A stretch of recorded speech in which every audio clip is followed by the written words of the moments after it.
तो कहानी की शुरू होते ही हमें स्पेस में घूमते हुए एक मेट्रॉइड को दिखाया जाता है, जिस मेट्रॉइड को स्पेस में एक कॉर्पोरेशन का स्पेसशिप आकर ले जाता है और साइंटिस्ट इस मेट्रॉइड के ऊपर रिसर्च शुरू कर देते हैं। और रिसर्च के दौरान साइंटिस्ट को मालूम हुआ कि इस मेट्रॉइड के अंदर एक फेसहगर था, जिसे एलियन का एग भी कहा जा सकता है, जो कि इंसान या किसी भी जानदार के अंदर जाकर एलियन को जन्म देता है। सीन कट होकर हमें रेन नामी एक लड़की से मिलवाया जाता है, जो कि किसी दूसरे प्लेनेट पर अपने भाई के साथ रहती है। उसका भाई, जिसका नाम एंडी है, वो कोई इंसान नहीं बल्कि एक एंड्रॉइड रोबोट है, जिसे रेन के डैड ने बनाया था रेन का ख्याल रखने के लिए। मालूम होता है कि रेन अपने प्लेनेट को छोड़कर एक दूसरे प्लेनेट पर जाना चाहती है, क्योंकि उनके प्लेनेट से सूरज दिखाई नहीं देता था और वो सूरज को देखना चाहती थी। और जाने के लिए उन्हें चाहिए थी एक टिकट, जो इन्हें तब मिलती जब ये अपने 12,000 वर्किंग आवर्स पूरे कर लेते। रेन एंडी के साथ मिलकर अपने वर्किंग आवर्स पूरे कर लेती है और जब टिकट लेने के लिए जाती है तो उसे पता चलता है कि अब रूल्स चेंज हो चुके हैं। पहले जो टिकट 12,000 घंटे काम करने के बाद मिलता था, अब वो टिकट 24,000 घंटे काम करने के बाद मिलना था। रेन ने सुनकर दुखी हो गई, क्योंकि वो हर सूरत दूसरे प्लेनेट पर जाना चाहती थी। फिर वो अब अपनी दोस्त के घर जाती है, जहाँ उसका दोस्त, जिसका नाम टाइलर है, वो उसे बताता है कि उसने स्पेस में एक टूटे हुए स्पेसशिप को देखा है, जिस स्पेसशिप के अंदर बहुत सारे ड्राईपोर्ट चैम्बर हैं, जिनके जरिए वो बहुत ही आसानी से किसी दूसरे प्लेनेट पर जा सकते हैं। इस तरह दूसरे प्लेनेट पर जाने के लिए उन्हें किसी टिकट की भी जरूरत नहीं पड़ेगी। लेकिन एक प्रॉब्लम थी, इन सारे चैम्बर्स को खोलने के लिए उनको एक रोबोट की जरूरत थी। ये सब लोग मिलकर रेन से रिक्वेस्ट करते हैं, अगर तुम हमारी मदद करो तो हम सब यहाँ से निकल सकते हैं, बस हमें तुम्हारी रोबोट एंडी की जरूरत है। मैं वादा करता हूँ उसे कोई नुकसान नहीं होगा। अब क्योंकि रेन भी जानती थी कि इस प्लेनेट को छोड़ने का इससे अच्छा कोई और रास्ता नहीं है, इसलिए वो बाकी सबकी मदद को मान जाती है। तो फिर बस ये लोग एक प्लान बनाते हैं और अपने स्पेसक्राफ्ट में बैठकर स्पेस की तरफ निकल जाते हैं। स्पेस में जाने के बाद इन्हें पता चलता है कि जिस स्पेस स्टेशन के पीछे ये लोग जा रहे थे उसके 2 पार्ट्स थे, एक का नाम रेमस था और दूसरे का नाम रेमुलस। और सबसे बुरी बात ये थी कि रेमुलस अब तबाह होने वाला था, वो भी सिर्फ 37 मिनट के अंदर। ये सुनकर सभी डर जाते हैं, लेकिन टाइगर सबको हौसला देता है और कहता है कि वो लोग सिर्फ 30 मिनट में ही अपना काम खत्म करके वापस आ जाएंगे।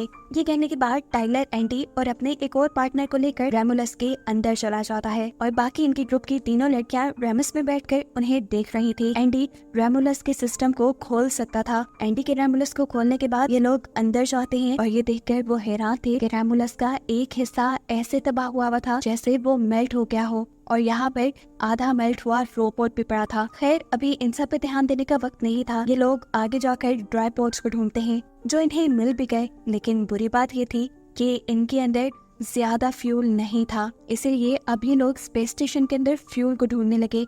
सभी ड्राई पोर्ट्स में सिर्फ 3 साल के लिए फ्यूल था और इन्हें दूसरे प्लेनेट पर जाने के लिए 9 साल के लिए फ्यूल चाहिए था। फ्यूल को ढूंढते ढूंढते ये तीनों एक ऐसे चैम्बर में आ गए जहाँ पर एलियन के एग्स यानी फेस हगर्स को फ्रीज करके रखा गया था। ये फेस हगर्स इंसानों के मुंह के साथ चिपक जाते थे और फिर इंसानों के जरिए एलियंस पैदा होते थे। ये देखकर ये सब लोग डर जाते हैं और यहाँ से बाहर निकलने की कोशिश करते हैं, लेकिन अफसोस ये अब इस चैम्बर का दरवाजा बंद हो चुका है। और इससे भी बड़ी मुसीबत की कि इस चैम्बर का टेम्परेचर वक्त के साथ साथ बढ़ता जा रहा है। एंडी इस दरवाजे को इसलिए खोल नहीं पा रहा क्योंकि उसकी टेक्नोलॉजी पुरानी है, साथ ही उसके पास इस स्पेस स्टेशन के सिक्योरिटी कोड्स भी नहीं है। ये सब कुछ इनकी बाकी तीनों पार्टनर भी रेमस में इन्हीं स्पेसशिप के दूसरे पार्ट में बैठकर देख रही थी। इनको मुसीबत में देखकर वो इनकी मदद के लिए रेमुलस के अंदर आ जाती है। यहाँ आकर उनका भी सामना सबसे पहले उस आधे मेल्ट हुए रोबोट से होता है। इसे देखकर रेन को एक आइडिया आया, क्योंकि ये इसी स्पेसशिप का रोबोट था,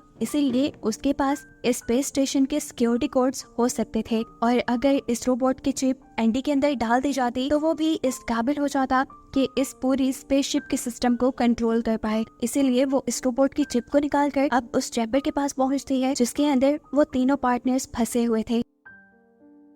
दरवाजे में बने हुए एक होल से वो ये चिप एंडी को पकड़ाती है। एंडी ये चिप अपने अंदर लगा लेता है और फौरन ही रीबूट होना शुरू हो जाता है। जितनी देर में एंडी का सिस्टम अपडेट हो रहा था, इतनी ही देर में इस चैम्बर का टेम्परेचर इतना ज्यादा बढ़ चुका था कि अब फेस हगर्स भी मेल्ट होने लगे थे, जिन्हें पहले यहाँ पर फ्रीज करके रखा गया था। बर्फ के मेल्ट होते ही फेस हगर्स आजाद हो जाते हैं। सिस्टम अपडेट होते ही एंडी ये चैम्बर खोल लेता है और ये लोग जल्दी से बाहर निकल जाते हैं। और इससे पहले कि ये लोग इस चैम्बर को दोबारा बंद कर देते, उस चैम्बर में से एक फेस अगर जंप करके इनकी एक साथी के ऊपर हमला कर चुका था। उसने पूरी तरह इनके साथी के फेस को कवर कर लिया था, जिससे जान छुड़वाने के लिए रिन को यहाँ एक आइडिया आता है। वो यहाँ एक फ्रीजिंग गन से इस फेस अगर की टेल को फ्रीज कर देती है, जिसके बाद फाइनली ये लोग उसके मुंह से इस फेस हगर को निकालने में कामयाब हो गए। लेकिन इन्हें ये मालूम नहीं हो पाया कि उस फेस हगर ने इस लड़की के मुंह में कुछ इंजेक्ट कर दिया था। अभी ये लोग इसी मुसीबत से निकले ही थे कि एकदम से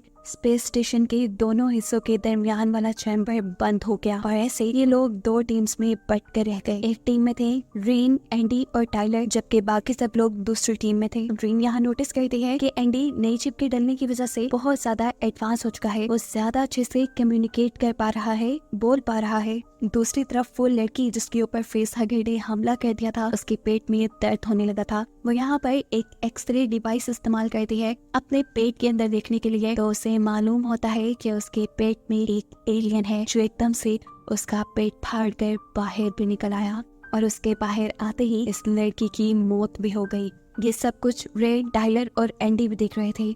इससे पहले कि ये लोग कुछ कर पाते, दूसरे लोगों के पास एक फ्यूल टैंक भी ब्लास्ट हो गया, जिससे रोमस यानी स्पेस स्टेशन के उस हिस्से में आग लग गई। यानी अब टाइलर और रीन के उन दोनों साथियों की जान खतरे में थी, जिन्हें ये लोग बचाने का फैसला करते हैं। लेकिन ये काम इतना भी आसान नहीं था। इन्हें बचाने के लिए इन तीनों को उस चैम्बर से भी गुजर कर जाना था जिसमें फेस हगर्स थे, यानी ऐसे इनकी अपनी जान को भी खतरा हो सकता था। लेकिन ये लोग हाथ बांध कर भी नहीं बैठ सकते थे। ये लोग कुछ सोचने के बाद एक प्लान बनाते हैं। रीन ये बात जानती थी कि ये फेस हगर्स इंसानों की बॉडी टेम्परेचर और शोर की वजह से उन्हें डिटेक्ट कर पाते हैं। ये लोग वैसे उन्हें देख या पहचान नहीं सकते, सो इसीलिए इन्होंने फैसला किया कि ये लोग चैम्बर का टेम्परेचर इंसानों के टेम्परेचर के मुताबिक कर देंगे, जिससे इंसानों का अंदर होना इन्हें पता नहीं चलेगा और बिना शोर किए ये लोग आगे बढ़ जाएंगे। और इसी प्लान के मुताबिक ये लोग आगे बढ़ने लगते हैं। दूसरी तरफ रोमस में उन दोनों बहन भाइयों को दिखाया जाता है। वो लोग आग से अपनी जान बचाने के लिए आगे बढ़ रहे थे, लेकिन तभी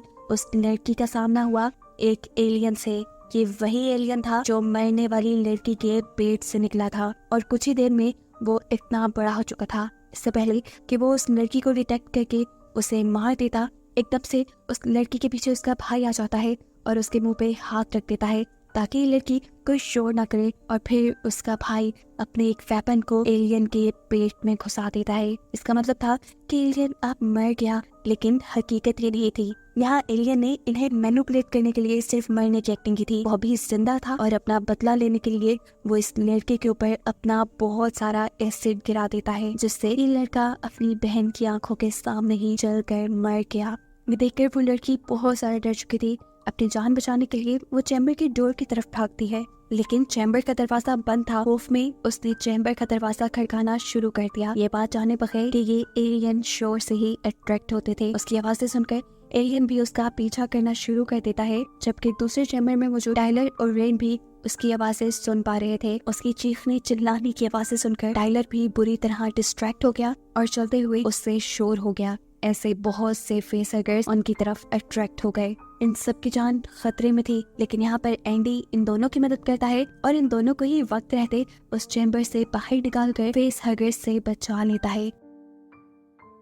फाइनली अब ये लोग दूसरे चैम्बर में आ गए थे जहाँ ये लोग सेफ थे। इस चैम्बर का दरवाजा स्पेसशिप के दूसरे हिस्से के साथ भी मिल रहा था, जहाँ पर वो दूसरी लड़की मुश्किल में थी। उसके पीछे एलियन बड़ा हुआ था। वो लड़की जोर जोर से इनके चैम्बर का दरवाजा खड़काती है, लेकिन एंडी ये दरवाजा नहीं खोलता। यानी एंडी उसकी मदद नहीं करता, क्योंकि अब उसका मकसद इंसानों की हिफाजत करना नहीं रहा था। क्योंकि उसके अंदर की चिप रीन ने स्पेस स्टेशन के रोबोट की चिप के साथ बदल दी थी, इसलिए अब उसका असल मकसद था इस स्पेसशिप को बचाना। और क्योंकि स्पेस स्टेशन के दूसरे हिस्से में एलियन था, इसीलिए उसने ये दरवाजा नहीं खोला कि कहीं एलियन स्पेसशिप के इस हिस्से में भी आकर तबाही न मचा दे। रीन एंडी को कहती रह जाती है, दरवाजा खोलो, वो खतरे में है। लेकिन एंडी उसकी एक बात नहीं सुनता और सामने दूसरे चैम्बर के अंदर इनकी आंखों के सामने ही एलियन उस लड़की पे हमला करके खत्म कर देता है। उसकी मौत रीन को पागल कर चुकी थी। उस समय वो एंडी के मुंह पे थप्पड़ मारती है और कहती है, तुम पहले जैसे नहीं रहे, तुम बदल गए हो, संग दिल हो गए हो। खैर एंडी खुद ज्यादा रिएक्ट नहीं करता और रेन और दूसरे साथी को लेकर इसी स्पेस स्टेशन में मौजूद एक लैब में आता है, जहाँ साइंटिस्ट ने बहुत सारे एक्सपेरिमेंट करके एक ऐसा लिक्विड बनाया था जिसकी मदद से किसी भी इंसान की किसी भी बीमारी को ठीक किया जा सकता था। यहाँ तक कि वो इंसान जो बिल्कुल मरने के करीब था उसको भी जिंदगी दी जा सकती थी। रेन यहाँ पर एक वीडियो भी देखती है जिसमें उनकी इस लिक्विड का डेमो दिया गया था। एक बीमार माउस यानी एक बीमार चूहे के अंदर जैसे ही इस लिक्विड को इंजेक्ट किया गया तो एक ही सेकंड में वो दोबारा पहले जैसा सेहतमंद हो गया और चलने लगा। वे लैब में इन्हें कुछ ऐसे वेपन्स भी मिलते हैं जिसके जरिए एलियंस को मारा जा सकता था। इन्हीं वेपन्स को लेकर ये लोग इस लैब से बाहर आ जाते हैं और लैब के अंदर दोबारा मॉनिटर स्क्रीन पर हमें उसी चूहे को दिखाया जाता है जो पहले बिल्कुल ठीक हो गया था। एकदम से उसकी बॉडी फट गई, जिसका मतलब था कि वो लिक्विड पूरी तरह सेफ नहीं, उसका एक बहुत बुरा साइड इफेक्ट भी है। वेपन्स लेकर ये लोग भी स्पेसशिप के ऐसे हिस्से में पहुंचे थे जो हिस्सा बिल्कुल किसी केव की तरह लग रहा था। असल में ये केव नहीं था, ये भी एक चैम्बर ही था जिसकी दीवारों के चारों तरफ बड़े बड़े एलियंस सो रहे थे। इनसे बचने के लिए ये लोग खामोशी से आगे बढ़ने लगे, लेकिन अचानक टाइलर को अपनी साथी की आवाज आई, उसी साथी की जिस पर एलियन ने हमला करके उसे मारा था। असल में वो अभी पूरी तरह मरी नहीं थी और एलियन उसे उठाकर यहाँ ले आया था। ये लोग उसकी मदद करने के लिए वापस पीछे जाते हैं और किसी तरह उसे एलियन से छुड़वा लेते हैं। उसकी हालत बहुत ज्यादा खराब थी, वो किसी भी वक्त मर सकती थी। इसीलिए यहाँ टाइलर इस लड़की को लैब से उठाई हुई मेडिसिन को इस्तेमाल करने को कहता है। इनकी बातों के शोर से यहाँ पर एलियंस अट्रैक्ट हो जाते हैं और उनमें से एक एलियन टाइलर और एंडी के ऊपर हमला भी कर देता है। ये देखते हुए तेजी से रीन अपनी दूसरी साथी को एक एलिवेटर में छोड़ देती है और फिर एंडी को बचाने के लिए जाती है, क्योंकि एलियन के हमले की वजह से टाइलर तो अब मर चुका था। रेन एंडी को पकड़कर उसके सर से वो चिप उतार देती है जो इस स्पेसशिप के रोबोट की उसने एंडी के अंदर डाली थी। ये चिप निकलते ही एंडी बिल्कुल पहले जैसा हो जाता है। अभी उसने ये किया ही था कि इतने में बहुत से एलियंस ने उनके ऊपर हमला कर दिया। इससे पहले कि इस हमले में रेन या एंडी को कोई नुकसान होता, रेन यहाँ पर अपना दिमाग चलाते हुए इस स्पेसशिप की आर्टिफिशियल ग्रेविटी को खत्म कर देती है और ये सब एलियंस हवा में उड़ने लग जाती है। जिसके बाद रेन अपना वेपन उठाती है और एलियंस के ऊपर हमला करना शुरू कर देती है। उसके इस हमले से काफी सारे एलियंस मारे जा चुके थे, लेकिन फिर बदकिस्मती से उसके हाथ से उसका वेपन छूट गया और ऐसे एक एलियन बहुत करीब आ गया उसके। वो उसे बिल्कुल मारने ही वाला था, लेकिन वक्त रहते ही एंडी ने उस एलियन के ऊपर हमला करके उसे मार दिया और अपनी ड्यूटी पूरी की,